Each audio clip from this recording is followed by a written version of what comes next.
안녕하세요. 언더뷰입니다. 2021년 7월 5일 월요일이었고요. 코스피, 코스닥 양시장 모두 상승 마감을 했습니다. 코스피 지수는 0.3% 정도, 그리고 코스닥이 좀 더 강했죠. 0.88%. 코스닥이 강한 이유는 주로 기관, 외국인, 매수세가 어쨌든 같이 들어오다 보니까 조금 더 강한 모습을 보여주고 있고요. 다만 시장은 이렇게 상승을 했지만 종목별로는 차별화된 양상을 나타내고 있습니다. 개인 투자자 입장에서는 쉽지만은 않은 일이죠. 그렇기 때문에 어떤 종목별로 자금이 들어오는지 이제 그 부분들을 확인해 줄 필요가 있고요. 그런 방법들에 대해서는 이전에도 한번 소개를 시켜드렸으니까 꼭 한번 참조를 해주시고요. 우선 코스피 시가총액 상위 종목 8개 한번 살펴보겠습니다. 삼성전자, SK하이닉스 이제 금요일까지는 하락을 했었고요. 예, 반등을 다시 보였습니다. 그리고 셀트리온, 삼성바이오로직스, 제약 바이오 업종이 다시 이제 상승 전하는 모습을 보였고, 그동안 시장 상승을 주도했던 카카오나 네이버는 1%에서 1.5% 정도 하락 모습을 보였습니다. 현대차 상승 마감했고요. 하락 마감했죠. 그리고 LG화학은 상승 마감을 보였습니다. 현대차 같은 경우는 전기차 관련 이슈가 계속 뭔가 불거지고 있는 상황입니다. 그리고 주요국 지수 선물 한번 살펴보도록 하겠습니다. 왼쪽에 항생, 나스닥, 닥스, 그리고 중국 차이나 250, 일본 니케이, 그 다음에 대만 지수 선물. 보시게 되면 장중 흐름은 어떤가요? 중국 쪽, 그리고 항생 쪽 좀 약한 모습을 보였죠. 지난 금요일 같은 경우는 중국 증시가 비교적 큰 폭의 하락을 보였었고요. 오늘만 하더라도 개장한 이후에 하락 흐름 나타내고 다시 이제 반등을 해서 플러스 마감 보였습니다. 항생 같은 경우는 전일 종가 대비했을 땐 마이너스 0.42%, 그리고 나스닥 같은 경우는 S&P와 더불어서 상승 마감을 보였었죠. 금요일. 그리고 오늘은 장중에 지금 이제 이런 모습이 연출이 되고 있는 상황입니다. 지수 선물 같은 경우는 거의 24시간 돌아가신다고 보시면 되시죠. 그리고 이제 독일 같은 경우는 플러스 0.2%. 아시아 증시가 하락 나올 때 둘 다 하락의 흐름을 보였다가 다시 이제 좀 반등을 하면서 전일 종가 부근에 다가서는 모습. 독일은 플러스 전환을 보였고요. 그리고 이제 일본 같은 경우는 마이너스 0.49%, 그리고 대만 같은 경우는 플러스 1.68% 좋은 모습을 보였죠. 장중에 이런 지수 선물을 확인해야 되는 이유는 어떤 우리나라 시장과의 어떤 연관성 때문입니다. 우리나라가 시장을 주도할 때가 있고요. 또 그리고 대만이나 일본의 어떤 증시 상황에 따라서 우리나라가 움직이는 경우도 있고요. 당연히 중국도 봐야 되겠죠. 7월 5일 투자 체크 포인트입니다. 일본 증시하고 중국 증시 같은 경우는 지난 금요일 기준이고요. 미국 증시도 지난 금요일이지만 우리나라 장이 마감한 후에 이제 월요일에 반영되는 거죠. 일본 증시 같은 경우는 외나 약사 수출 기업의 실적 기대에 투자 심리가 개선되면서 저가 매수세 유입, 그래서 0.27% 상승을 하고 마감을 했고요. 중국 증시는 미중 갈등 우려와 인민은행 유동성 흡수의 하락, 그리고 인민은행의 유동성 회수도 부담으로 작용을 하였습니다. 1.95% 하락을 해서 마감을 했었고요. 미국 한번 볼까요? 미국 증시는 고용지표 개선에도 조기 긴축 우려 진정의 상승, 그리고 장기금리가 하락, 금리가 하락한다라는 건 은행들에 있어서 뭔가 이제 채권 이런 어떤 부분들이 작용을 하면서요. S&P 500 지수 7거래일 연속 사상 최고치 기록. S&P 500 지수에는 각종 이제 투자 은행들 이런 것들도 포함이 되어 있죠. 나스닥은 비금융주를 기준으로 합니다. 그리고 달러 인덱스, 미국 고용지표 개선에도 장기 금리의 연동의 하락. 국제유가, 오펙 플러스 회의 결정 대기 속 약보합 마감했습니다. 지난 금요일 미드나잇 뉴스입니다. 이제 주말 동안에 이 뉴스가 나오고 그리고 월요일 우리나라 시장에 뭔가 반영이 되죠. 바이든, 미 고용 증가세의 역사적 진전, 대유형 몰아내고 있어. 어쨌든 이제 긍정적 발언을 했고요. 인프라 분야 등에 대한 추가 투자를 강조했다고 합니다.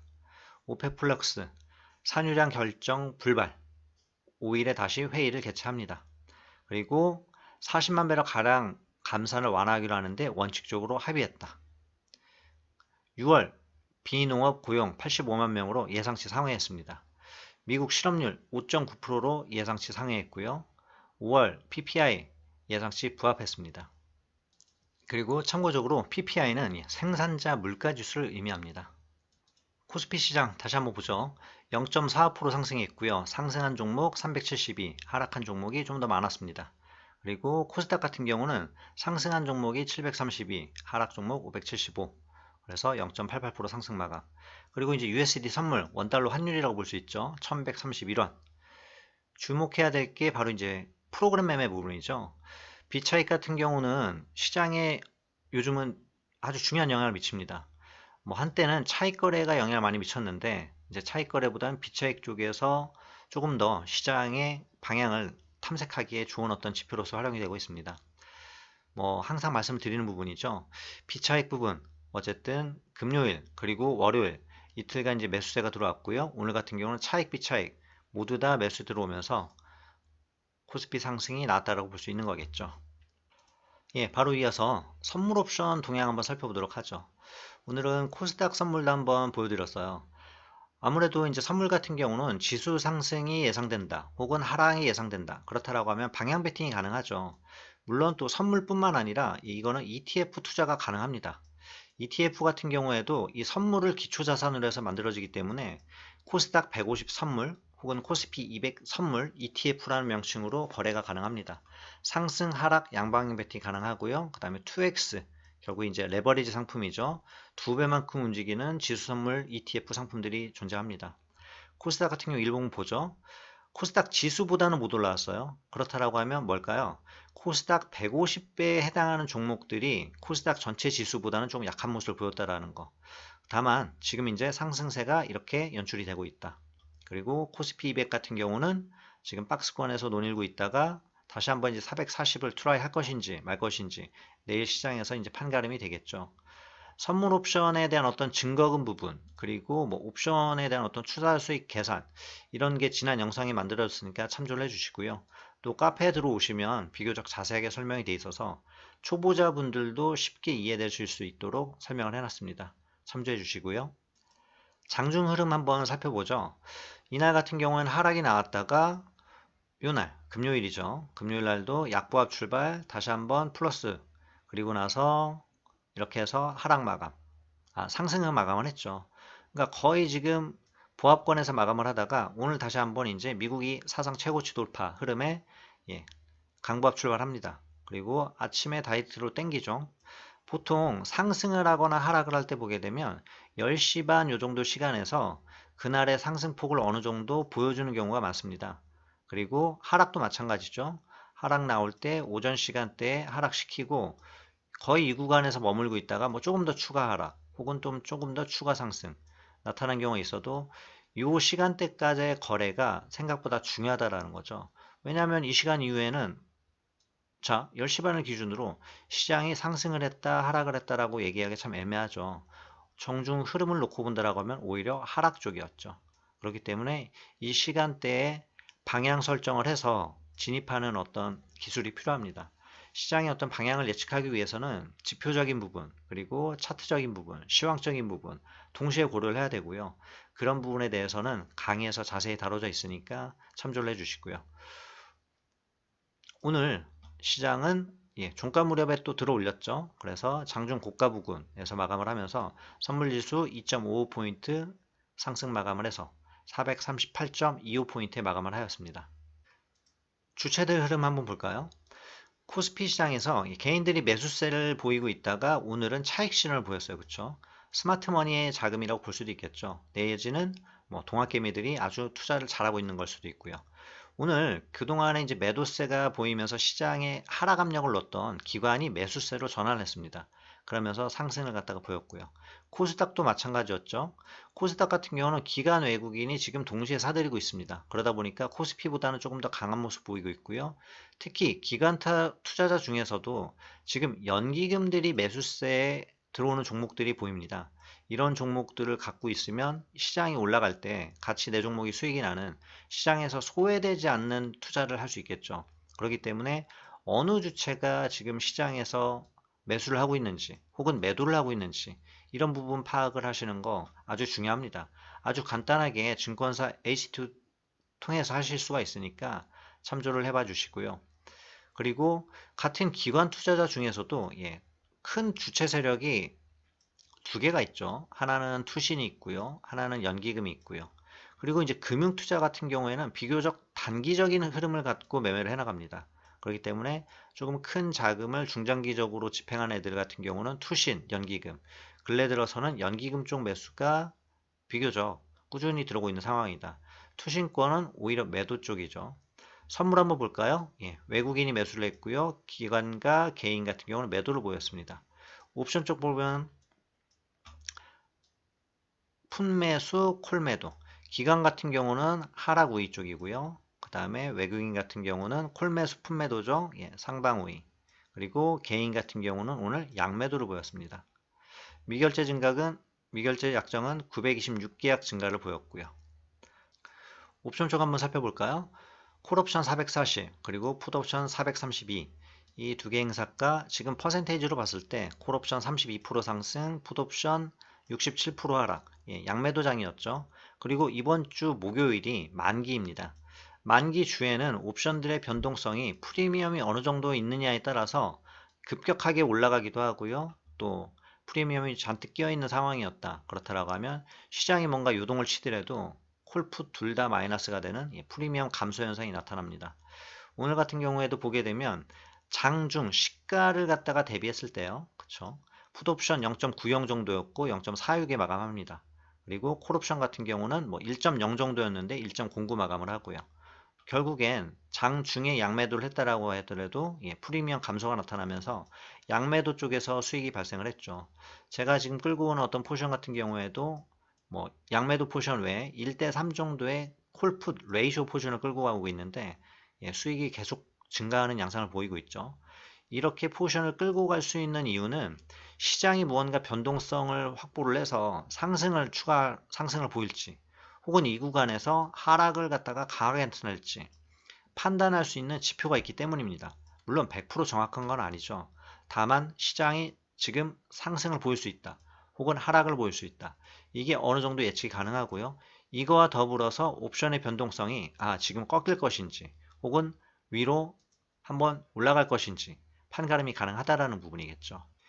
그게 판가름이 가능해지면 비교적 양매도를 통해서도 생각보다 좋은 수익을 달성해 나갈 수 있고요.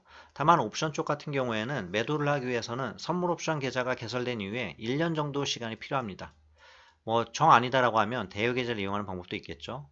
다만 옵션 매수 같은 경우는 언제라도 계좌 개설을 하면 가능하죠. 해외 선물처럼. 하지만 이제 옵션 양매수 같은 경우에는 지금 같은 시기에 콜옵션 하면 20% 상승을 했고요. 풋옵션 한 70% 하락을 했어요. 만약에 금요일 종가 대비 내가 양매수를 해서 월요일 종가까지 넘어왔다. 어떤 상황이 만들어지나요? 예. 시장을 내가 상승으로 보고 베팅을 했다고 하더라도 방향이 맞았지만 손실이 발생되는 그런 상황이 만들어집니다. 그래서 이런 주의점들을 갖다가 항상 갖고 어떻게 이걸 극복할 것인지 방법을 마련한 뒤에 옵션 양매수가 되었던 양매도가 되었던 혹은 선물 옵션 투자를 해나가시는 게 중요하고요. 앞에도 말씀드렸지만 카페에서 그런 자료들에 대해서 많이 나와 있고 또 강의가 준비되어 있으니까 꼭 한번 참조를 해주셨으면 좋겠고요. 시장이 근래처럼 이런 식으로 올라가는 흐름을 보이다 보면 종목별로는 되게 차별화 양상이 많이 나타나게 됩니다. 그렇기 때문에 어떤 주체가 어떤 종목들의 포커스를 두고 매매를 해나가느냐, 그래서 개인일 수도 있고요, 기관일 수도 있고 외국인일 수도 있습니다. 뭐 기관이 산다고 다 올라가는 게 아니죠. 대부분은 뭐 시가총액 상위 종목 같은 경우에는 기관이나 외국인이 주도를 하는 경우가 많고요. 그리고 개인 같은 경우도 나름 담당하고 있는 종목들이 있습니다. 이걸 이제 판가름하는 방법은 이전 영상들에서 소개가 되어 있으니까 참조를 해주시고, 아무튼 시장이 뭔가 흐름을 어떤 식으로 갖고 있는지 나는 코스피만 하겠다 라고 생각할 필요도 없는 거고요. 지금처럼 뭔가 코스닥이 탄력을 받고 시장의 큰 주체들의 흐름이 코스닥 쪽으로 자금이 들어온다. 그렇다라고 하면 코스닥에서 어떤 종목들이 주도를 하고 있는지 살펴보고 뭐 자금 중 일부라도 포트폴리오에 실어가지고 이쪽에 투입을 하는 게 중요하겠죠. 그래야 시장에서 소외되지 않을 수가 있습니다. 물론 나는 경험치가 부족하고 그런 걸 판가름하기 너무 어렵다. 그렇다라고 하면 조금 마음의 여유를 갖고 중장기적으로 홀딩을 해나가야 되겠죠. 그러나 지금처럼 뭔가 트레이딩 장세, 결국 시장이라는 건 그렇습니다. 전반적으로 시장 자체가 이렇게 뭔가 다 올라가면서 대형주든 중소형주든 같이 반응을 하는 시기도 있지만 그렇지 않은 시기들이 언제든지 도래를 해요. 그렇다고 보면 시장이 이렇게 조금만 꺾일 때 대형주들은 비교적 약하게 꺾였는데 중소형주들 내지는 이런 시기에는 또 코스닥 종목들이 아주 급락 형태로 꺾였었죠. 그럴 때에는 내가 지금 갖고 있는 종목이 어느 지금 부류에 속하는지 그거에 따라서 이제 투자 성과가 나뉠 수 있기 때문에 적절한 트레이딩 전략이 필요합니다. 트레이딩 장세에서는 트레이딩을 해나가야 되겠죠. 그러나 그게 또 쉽지 않으신 분들이라고 하면 비교적 기관이나 외국인 혹은 주요 개인 투자자가 매수를 해서 끌고 가는 종목들의 편승을 해나가는 게 수익률 싸움에서 이길 수 있는 방법이라 할 수 있습니다. 네이버에 카페가 있습니다. J&I 트레이딩. 선물 옵션 위주로 운행이 되고 있는 카페이고요. 이쪽 매매에 대해서 관심을 갖고 계시거나 혹은 또 매매 어려움이 있으신 분들이라고 하면 카페에서 좋은 정보들을 찾아가시고 또 강의에도 관심을 가져주셨으면 좋겠습니다. 다음에 또 좋은 영상으로 찾아뵐게요. 감사합니다.